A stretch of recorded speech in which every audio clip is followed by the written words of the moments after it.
Hello students, मैं VK sir अपने YouTube channel VK commerce study में आप लोगों का स्वागत करता हूं। बेटा, आज हम लोग वर्तमान भारतीय समाज एवं प्रारंभिक शिक्षा में जो अगला टॉपिक पढ़ रहे हैं, जिसमें इसमें प्रारंभिक शिक्षा में हम लोग पहली शिक्षा पढ़ लिए वैदिक कालीन शिक्षा।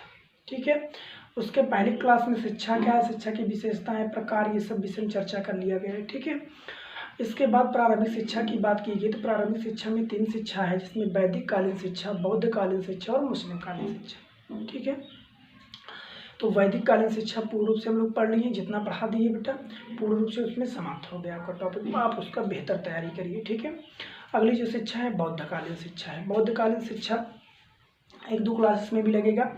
ऐसी शिक्षा को अगर आप बेहतर से पढ़ लेंगे बेटा तो आपको बहुत नॉलेज हो जाएगा। ठीक है, जैसे बौद्ध कालीन शिक्षा क्या है, बौद्ध कालीन शिक्षा की जो शुरुआत हुई बेटा ईसा पूर्व से शताब्दी है ना 7वीं शताब्दी के वैदिक काल के हिंदू धर्म कर्म के कुछ दोष आने लगे, है ना।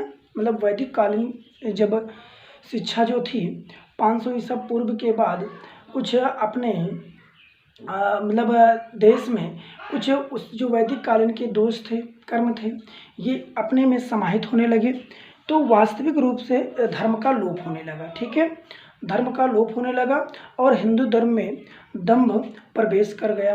दंभ प्रवेश करने का मतलब हिंदू धर्म में बहुत सारी समस्याएं आने लगेंगी। ठीक है, वैदिक कालीन शिक्षा का बहुत बड़ा प्रकोप जा लीजिए आ गया। ठीक है, तो इसमें हुआ क्या भाई, कर्मकांड को ही लोग धर्म मानने लगे। कर्मकांड को धर्म मानने का मतलब क्या होना भाई, लोगों की हत्या करना, चोरी करना, ठीक है, पशु बलि चढ़ाना, तपस्या के लिए लोग गृह त्याग करना, है ना, मारे मारे फिरने लगे। ठीक, तो ऐसे तपस्या के साधनों के नाम पर शारीरिक यातनाओं के है ना आविष्कार हो गए। शारीरिक मतलब आविष्कारों का मतलब क्या होता है, जैसे कोई पूजा पाठ करा रहा था, यज्ञ करा रहा था, उसमें जीवों की बलि चढ़ाना शुरू कर दिए। ठीक है, इस तरह से जो है अनेक क्रियाएं चालू हो गई, तो हमारे हिंदू धर्म में बहुत ठेस पहुंचा। ठीक है, तो इसको ध्यान में रखते हुए ऐसी अंधकारमयी स्थिति में ज्योति दिखाने वाले जो मतलब इस अंधकार से हम लोग को बाहर निकालने वाले महान पुरुष, आप लोग नाम सुने होंगे, गौतम बुद्ध। ठीक है, महापुरुष गौतम बुद्ध ने जो एक क्षत्रिय राजकुमार थे, इन्होंने अपने देश में एक नए दीपक जलाए। ठीक है, इन्होंने क्या किया, इन्होंने ज्ञान का प्रचार किया। ठीक है, अब आप जानेंगे कि बौद्ध कालीन जो शिक्षा है ये पूर्ण रूप से किस पर विषय मतलब आधारित है, गौतम बुद्ध पर ही आधारित है। इन्होंने ही बौद्ध कालीन शिक्षा का प्रचार प्रसार किया है। ठीक है, तो ये कहाँ की कमियों को दूर की है, वैदिक कालीन शिक्षा, जैसे स्त्रियों को शिक्षा से दूर कर दिया जाए। शिक्षा के लिए सर्वश्रेष्ठ शिक्षा राजा महाराजा के पुत्र हुआ करते थे। हिंदू में जैसे ब्राह्मणों को शिक्षा दी जाती थी, क्षत्रिय को शिक्षा, शूद्र वैश्य आदि को शिक्षा से दूर रखा जाता था। स्त्रियों की शिक्षा के कोई भी ऐसी कमियों को और शिक्षा के लिए विशेष गुरुकुल आदि की व्यवस्था थी, तो ऐसे लोग जब गुरुकुलों में ना जा पाते थे उनको शिक्षा ग्रहण नहीं कराई जाती थी। ठीक है, और यज्ञ वगैरह कराते थे तो वहाँ पर जीवों की हत्या, बलिदान, मारपीट, घर छोड़कर त्याग, मतलब बहुत कह सकते हैं अविच्छिन्न जीवन था। इसको दूर करते हुए इस महान तपस्वी ने हम लोग के सामने नए दिए जलाए और हमारी शिक्षा समाज में काफ़ी सुधार लाए। ठीक है, वो महापुरुष कौन है, महात्मा बुद्ध हैं। महात्मा बुद्ध ने शिक्षा की शुरुआत की, तो महात्मा बुद्ध ने ही बौद्ध कालीन शिक्षा की शुरुआत की है। ठीक है, महात्मा बुद्ध का कहना था कि बलि और यज्ञ से ही जीव हिंसा होती है। ठीक है, तथा धन व्यर्थ होता है। भाई जो बलि करता है, यज्ञ करता है, इससे जीव हिंसा होती है। ठीक है, और आपका धन व्यर्थ होता है, तो इस प्रथा को क्यों न समाप्त कर दिया जाए। तो उन्होंने क्या किया, इस प्रथा को समाप्त कर अपने देश में अपने ज्ञान के नए ज्योति जलाए। ठीक है, तो इसके आधार पर इन्होंने इनका थोड़ा परिचय अगर जानेंगे तो महात्मा बुद्ध जो थे, गौतम बुद्ध के नाम से भी जाना जाता है। इनके बचपन का नाम सिद्धार्थ था। अगर थोड़ा सा आप लोग जानते होंगे कहानियों के माध्यम से या हिंदी वगैरह में पढ़े होंगे, महात्मा बुद्ध के बचपन का नाम सिद्धार्थ था। गौतम बुद्ध के बचपन का नाम सिद्धार्थ था।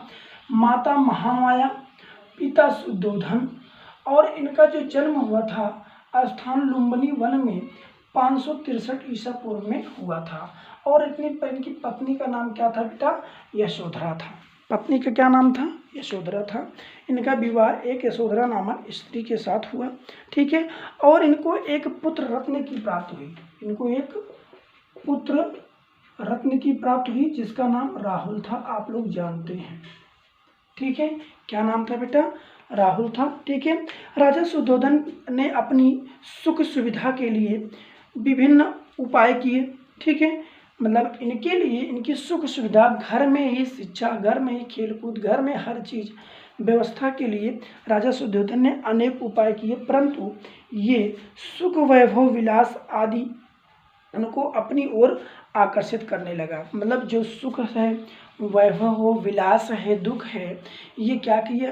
मतलब शुद्धोधन मतलब गौतम बुद्ध को, सिद्धार्थ को अपनी ओर क्या कर दिया? आकर्षित करने लगा, ठीक है। और इन आकर्षित करने के साथ साथ जन्म जरा मरण व्याधि के दुख दूर करने के लिए ये सदैव उपाय खोजने लगी। जो है जन्म मरण व्याधि है ना, या दुख को दूर करने के लिए अनेक उपाय खोजने लगे। और उपाय के साथ साथ इन्होंने परम ज्ञान प्राप्त करने के लिए उन्हें 4 अवस्थाएं प्राप्त करनी हुई, ठीक है। तो इनको मतलब जो शुद्धोधन थे, राजा शुद्धोधन थे, इन्होंने क्या किया भाई? इनको अपने महल में ही सारे सुख सुविधाएं देना शुरू कर दिए। ये कहे कि बाहर नहीं जाना चाहिए, क्योंकि बचपन में बता दिया गया था, जन्म के समय ऋषि मुनि का कहना था कि ये तपस्वी बनेंगे, ठीक है। तो इससे वो क्या कि इनको बाहर नहीं जाने दिए, इनको अपने घर में ही कैद करके, मतलब कैद करने मतलब घर में हर सुख सुविधाएं देने शुरू कर दी। लेकिन इन्होंने जरा मरण दुख सुख आदि को है ना दूर करने के लिए, सुख की खोजने के लिए इन्होंने क्या किया? बाहर निकला। और बाहर निकले तो परम ज्ञान प्राप्त करने के लिए 4 अवस्था प्राप्त करनी पड़ी इनको, ठीक है। तो अगर आपसे बात पूछा जाए, गौतम बुद्ध को परम ज्ञान प्राप्त करने के लिए कितनी अवस्थाएं प्राप्त करनी पड़ी? 4 अवस्थाएं प्राप्त करनी पड़ी, जिसमें पहली अवस्था वितर्क तथा विचार प्रधान थी। मतलब इन्होंने हर किसी से अपने माता पिता है ना, या गाँव अपने ही समाज के लोगों से मतलब जो इनकी एक वो थी, मतलब प्रजा थी, उनसे तर्क वितर्क करना शुरू कर दी। और तर्क वितर्क करने से ये अपना विचार जो रखी उसकी प्रधानता मानी, ठीक है। पहली अवस्था वितर्क करना शुरू किए और जो अपना विचार रखे उसकी प्रधानता माने, ठीक है। और दूसरी अवस्था में क्या थी भाई? दूसरी अवस्था एकाग्रता, और अपने अंदर क्या लाने लगे? एकाग्रचित होने लगे, ठीक है। एकाग्रता थी। और तीसरी अवस्था समचित्तता एवं जागरूकता। मतलब समचित्तता एवं जागरूकता मतलब इन्होंने क्या किया कि मैं खुद जागरूक हूँ और अगले को जागरूक करने का प्रयास करूँ, ठीक है। और तीसरी अवस्था में इन्होंने, चौथी अवस्था में क्या किया? समचित्तता एवं पवित्रता तथा समचित्तता एवं जागरूकता का संयोग किया। मतलब इन्होंने जागरूक के साथ साथ पवित्रता और समचित्तता, मतलब क्या होता है कि चित्त का एकाग्र में होना समचित्तता होता है। मतलब आप हर जगह अपना चित्त मत लगाइए, जहाँ लगाइए एकाग्रचित लगाइए, जिससे वहाँ पर ज्ञान हासिल आप कर सकें, ठीक है। इनको मतलब परम ज्ञान हासिल करने के लिए अपने 4 अवस्था से होकर गुजरे, ठीक है। इस प्रकार इन्होंने जरा रोग तथा मृत्यु के दृश्यों से सिद्धार्थ के अंतःकरण को झकझोर दिया। मतलब क्या किए भाई?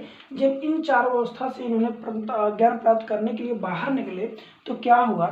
जरा मतलब बाहर निकले तो कुछ जले के लोग मतलब एकदम कष्ट में लोगों को देखे, तमाम रोगी व्यक्तियों को देखे, तमाम जो है मृत्यु व्यक्ति को देखे, दफनाते हुए देखे। ये सबको देखने के बाद तमाम मतलब लूल लंगड़ आदि, जरक मतलब क्या होता है? शारीरिक से अपंग व्यक्ति, ठीक है। और रोग मतलब बीमार से व्यक्ति, बीमारी से हालात में व्यक्ति या मृत्यु हो गई है तो कुछ लोग उसको ले जाकर दफना रहे थे या कुछ ऐसे क्रिया उन्होंने बाहर देखा, तो इनके अंतःकरण को झकझोर दिया ये स्थिति। मतलब झकझोर देने मतलब इनको सोचा कि हर दिन हर व्यक्ति के साथ ऐसा ही होता है, तो क्यों हम राजा महाराजा बनकर बैठे, हर किसी को ज्ञान की क्यों ना प्राप्ति करें, ठीक है। तो इस सिचुएशन में, इस स्थिति में बाहर निकलने के बाद गौतम बुद्ध को क्या किया? सिद्धार्थ को झकझोर दिया, ठीक है।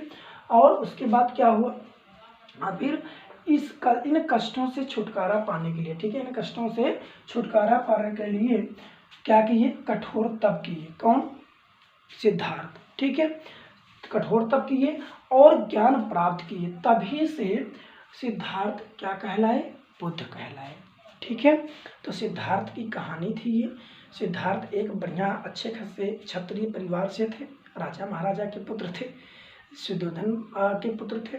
ठीक है, सब सुख सुविधा होने के बावजूद ये ज्ञान को मतलब प्रसारित करने के लिए, तब को आदि जो समस्याएं थी, तब मतलब जैसे यज्ञ कराया जाता था तो पशु हिंसा आदि को दूर करने के लिए, ज्ञान का प्रचार प्रसार करने के लिए इन्होंने सब कुछ त्याग दिया और कठोर तप किए, और कठोर तप करने के बाद उन्होंने बहुत बड़ा ज्ञान हासिल किया, और तब से ये सिद्धार्थ ने क्या कहलाना शुरू कर दिए?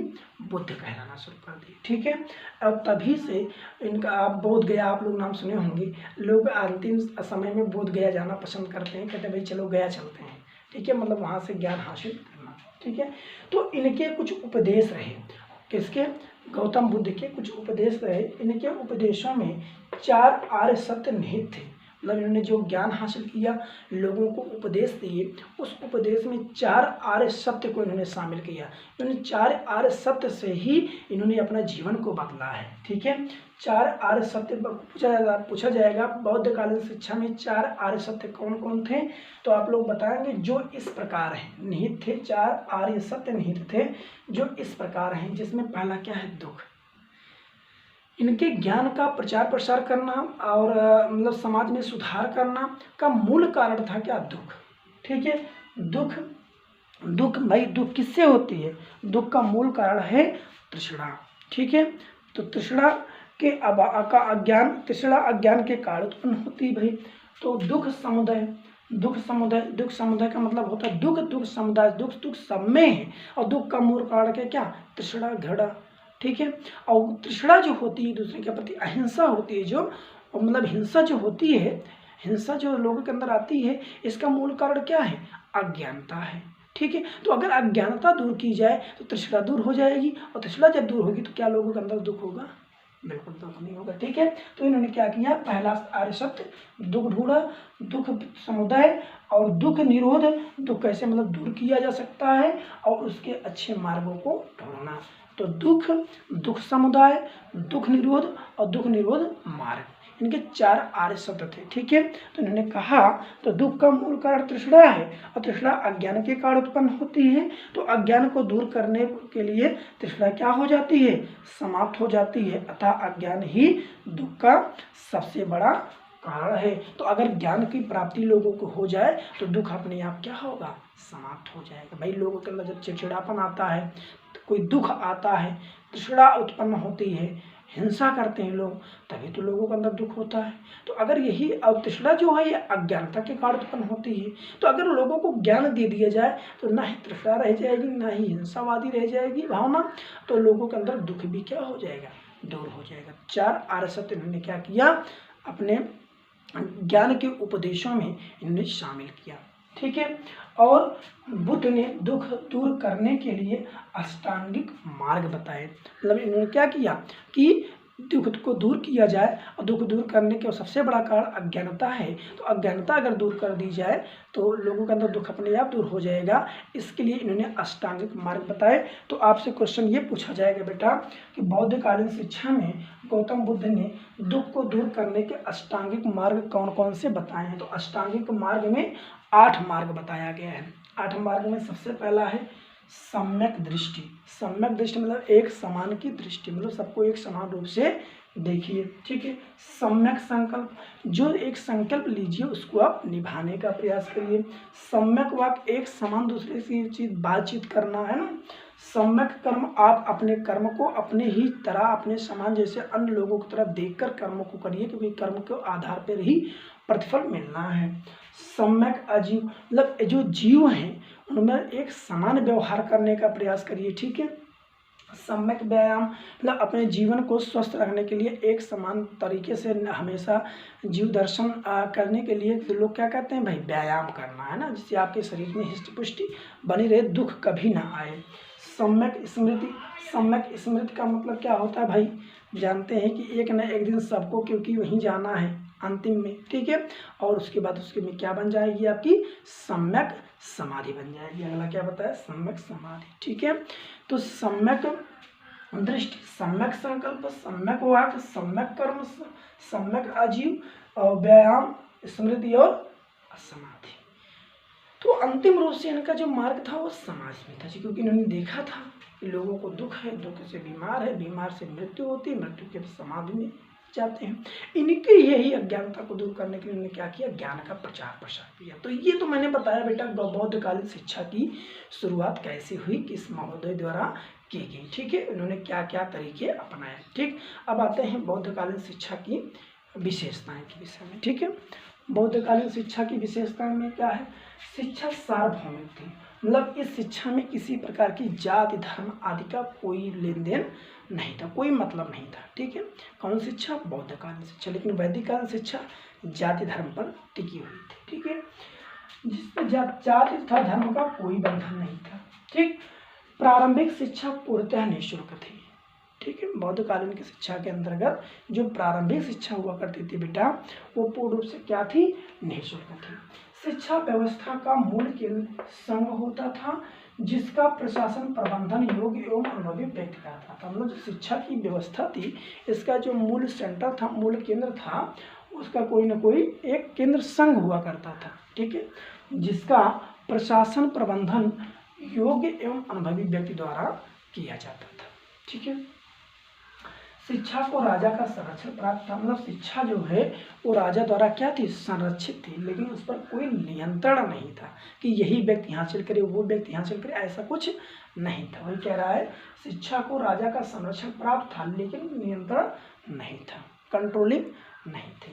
ठीक, शिक्षा का माध्यम जनभाषा था, मतलब जनभाषा का मतलब जनता द्वारा जो भी अपनी मातृभाषाओं के आधार पर शिक्षा ग्रहण, वहाँ पर संस्कृत थी। ठीक है, वैदिक कालीन शिक्षा में इसमें कोई भाषा नहीं की, इसमें जनभाषा की बात कही गई है। ठीक है, शिक्षा प्रणाली जनतांत्रिक सिद्धांतों पर आधारित थी, मतलब बौद्धकालीन शिक्षा में शिक्षा जो आधारित थी वो जनतांत्रिक आधारित थी। जनतांत्रिक मतलब जनता में कोई भी समाज का व्यक्ति हो वो शिक्षा ग्रहण कर सकता है। ठीक है, अगला है शिक्षा में संस्कारों का महत्व दिया जाता है। अभी जब शिक्षा व्यवस्था पढ़ाएंगे तो वहाँ पर संस्कार बताए, जैसे वहाँ पर क्या था, विद्या आरंभ संस्कार सबसे पहले दिया गया था बौद्धिक कालीन में, और जब ये प्रारंभिक शिक्षा में दिया गया। ठीक है, लेकिन जब वो गुरुकुल आदि में पहुँचा बालक तो वहाँ पर उपनयन संस्कार कराया जाने लगा। ठीक है, वैसे यहाँ पर भी है पबज्जा संस्कार दिया जाता था। ठीक है, वहाँ पर विद्या आरंभ संस्कार में बच्चे को नहला वहला के बढ़िया सा मतलब हल्दी लगाकर जो है साफ़ सुथरा कपड़े बैठाकर पुरोहित आता था, उसको ज्ञान और दर्शन देता था ना, तो उसको कुछ खिला पिला कर मतलब विधान दक्षिणा वगैरह देकर विदाई कर दिया जाता था। तो वहाँ पर बच्चे की प्रारंभिक शिक्षा की शुरुआत हो जाती थी। ठीक है, वैसे यहाँ पर पबज्जा संस्कार है। ठीक है, पबज्जा संस्कार में अभी मैं शिक्षा व्यवस्था में पबज्जा संस्कार पूरा क्लियर करूँगा। ठीक है, तो संस्कारों का भी महत्व दिया गया, और शिक्षा में शास्त्रीयवाद होता था। शास्त्रीयवाद का मतलब शास्त्रीय विवाद होता था, मतलब इसमें शास्त्र मतलब अनेक प्रकार के शास्त्र विद्या थे, सबका अपना महत्व था। ठीक है, इसलिए सब शास्त्र इम्पोर्टेंट है, दर्शन शास्त्र हो गया, शिक्षा शास्त्र हो गया, समाज शास्त्र, तमाम शास्त्र को क्या किया गया है, शामिल किया गया। ठीक है, तो ये रहा आपका बौद्धकालीन शिक्षा का बेसिक पॉइंट। आप लोग इसको पढ़ लीजिएगा, एक आध दो क्वेश्चन आपका अच्छी किस्मत रहेगी जरूर मिलेगा। ठीक है बेटा, तो प्रारंभिक शिक्षा में हम लोग वैदिक कालीन शिक्षा पढ़ लिए पूरा तरह से, बौद्धकालीन शिक्षा आज शुरू किए हैं, पढ़े क्लास, अभी कल भी इसके अंतर्गत हम बताएंगे बौद्धकालीन शिक्षा की व्यवस्था, और उसके बाद बौद्धकालीन शिक्षा के कुछ विशेष दोष वगैरह जो भी हैं बताकर इसको भी समाप्त कर देंगे। इतना ही आपको पढ़ना है। ठीक है, उसके बाद हम लोग मुस्लिम कालीन शिक्षा पढ़ेंगे। मुस्लिम कालीन शिक्षा के बाद तमाम हमारी भारतीय शिक्षा में वाद है, जैसे प्रयोजनवाद, आदर्शवाद और प्रकृतिवाद, 3 वाद हैं, आदर्शवाद, प्रकृतिवाद और प्रयोजनवाद। इस पर क्वेश्चन बहुत पूछे जाते हैं। ठीक है, जिसमें सभी वाद में, जिसमें John Dewey, Rousseau, Pluto, Mahatma Gandhi, सबका अपना अपना विचारक है, तो उन विचारकों के विषय में बात करेंगे, तब ये जाके कंप्लीट होगा। ठीक है, अभी 2-3 दिन यही विषय चलेगा बेटा, उसके बाद हम अगला प्रारंभिक शिक्षा में नया प्रयास ही शुरू करेंगे। ठीक है, धन्यवाद।